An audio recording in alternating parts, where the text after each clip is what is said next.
மழையால் கடலூர் மாவட்டம் லால்புரம் கிராமத்தில் 500க்கும் மேற்பட்ட வீடுகளை மழை வெள்ளம் சூழ்ந்துள்ளதால் பொதுமக்கள் கடும் அவதிக்குள்ளாகி வருகின்றனர். இதுகுறித்து கூடுதல் விவரங்களோடு இணைகிறார் நம்முடைய செய்தியாளர் துரை. வணக்கம், விரிவான விவரங்களை வழங்கலாம். வணக்கம். சிதம்பரம் அருகே உள்ள லால்புரம் கிராமத்தில் தொடர் மழையால் சுமார் 500க்கும் மேற்பட்ட வீடுகள் தண்ணீர் சூழ்ந்தது.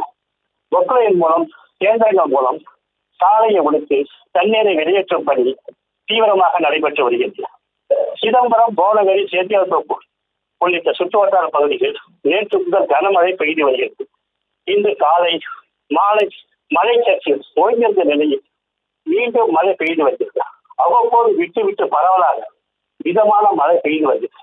இந்த நிலையில் சிதம்பரம் அருகே உள்ள லால்புரம் கிராமத்தில் 500க்கும் மேற்பட்ட வீடுகள் தண்ணீர் சூழ்ந்துள்ளது. லால்புரம் கிராமத்தில் லட்சுமி நகர், கருணாகர் நகர், அம்பேத்கர் நகர், காமராஜர் நகர் பகுதி வீடுகள் தண்ணீர் சூழ்ந்துள்ளது.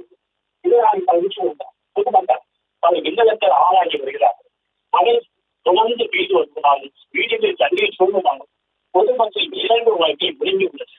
இதை பற்றி தகவல் இருந்த ஊராட்சி நிறுவனத்தினர் மற்றும் திமுக பல்வேறு சில காட்சி தொடர்ந்த ஆகிய சம்பவத்திற்கு பார்வையிட்டு